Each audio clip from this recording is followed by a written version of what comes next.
गेल्या 2 वर्षांपासून कोरोना, त्यातच महापुराचं संकट आणि आता अतिवृष्टीमुळे शेतकरी मोठ्या संकटात सापडले आहेत। जेमतेम मिळालेलं पीक हाती येईल अशी शेतकऱ्यांना आशा असताना त्यातच आता पिकाला भाव मिळत नसल्याने शेतकरी त्रस्त झाले आहेत।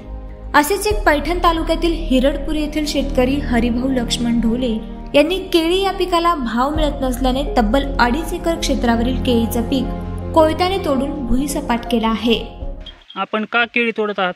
पुरतच नाही, भाव नाही, काही नाही। 5 रुपये किलो 6 रुपये किलो मागते। किती एकर आहे आपली ही केळी? 2.5 एकर।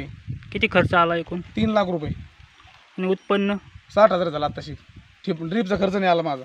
आणि आता सरसर तोडू राहिलो मी, घडा सगळं तोडू राहिलो। काल 12 घडे नेले घरी, म्हशीला टाकले, म्हैस खायना, बैल खायना।